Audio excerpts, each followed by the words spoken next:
Hello everyone, welcome to Color Conversations with Crawford Street. I'm Tanner. Nice to be here with you. Today's color is Sherwin-Williams 2839 Roycroft Copper Red. So this color is actually part of the Roycroft historic collection. So we've been wanting to do reviewing collections that are already there made by Sherwin-Williams, our reviews on each of those colors and things like that. So we actually did have the opportunity to work on a historic home in a historic district here in Marietta, Georgia, right near our big downtown historic area. It was a wonderful opportunity. Not only did we remodel some, but it was a big addition. Throughout the project, they welcomed a baby and everything. So there was lots of changes in design and plan and lots of different moods for each area.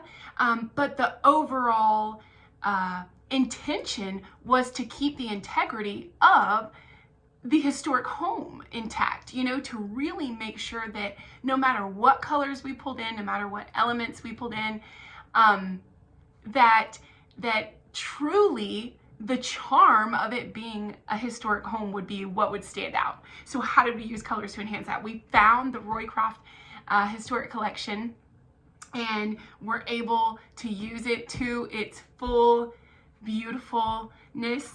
It was wonderful. And so we really were like, let's take the time to focus on this collection. And the funny thing is we actually did not use the red version at this particular project, but that particular project was what jump-started our personal design interest in this Roycroft collection. So again, today's color is 2839 Roycroft Copper Red. Its LRV is 7, so it's very dark, which is nice for red because red is a bold color, right? I mean, obviously it's stop signs and fire engines and things like that. So red is bold. So whenever you have a deeper version of bold, it is not quite as blaring, and not quite as attention grabbing as it would be in a normal palette or in a lighter version, So when you are mixing this into your palette, no matter if that's just other paint colors, or if there's also wood stain colors in there, if there's also brick and stone on the exterior or whatever, this is not going to be so jarring, and it's not going to,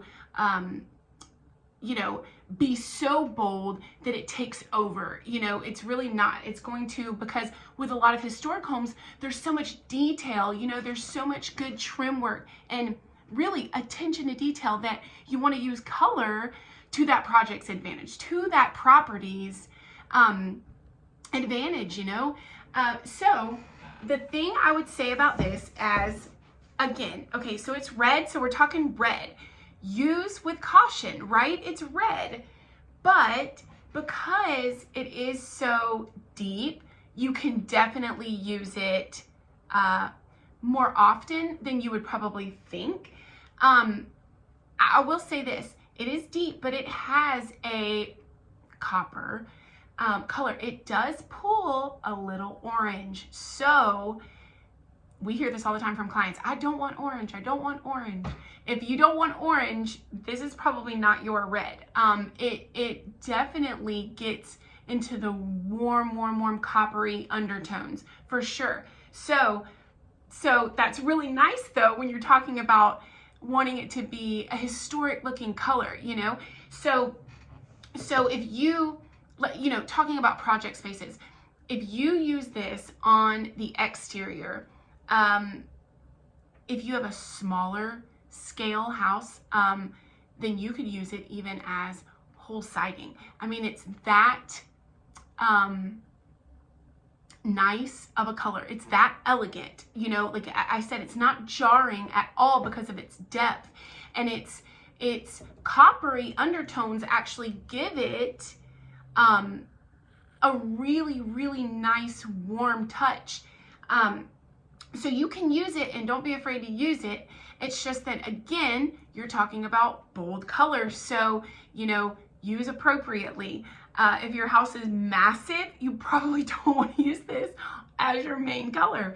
But it would be a beautiful, beautiful shutter color, front door color, you know, window mullion or the grid color. And I will say again, so not in natural light, this is going to pull a little deeper red, a little more cherry red, a little more burnt red. But again, the more you get it in natural light, it's going to pull that coppery orange. It's beautiful. I mean, it's beautiful. Again, anything that has structure or detail to it is going to enhance the color, and the color is going to enhance the detail. They're going to play so well off of each other because, again, it has golden undertones, but it's also deep, you know, so anything like a door, anything solid, and again, shutters that have lines already in it is going to feel nice. Whereas if you're going to go inside and put this just on your flat walls, it's going to read red, like one dimension, one big color red for you. So know that. That, of course, could come into play great if you have, you know, a big wall art, a big tapestry that you're going to display, or a big mirror that's going to be there, or, you know, whatever that may be. If you have reason for using red, go for it. You know what I mean?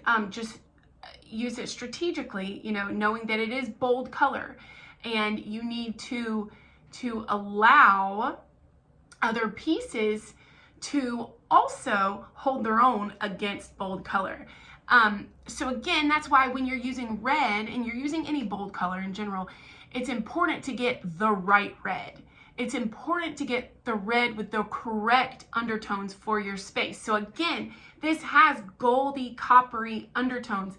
And even, yes, it will pull a little bit orangey red.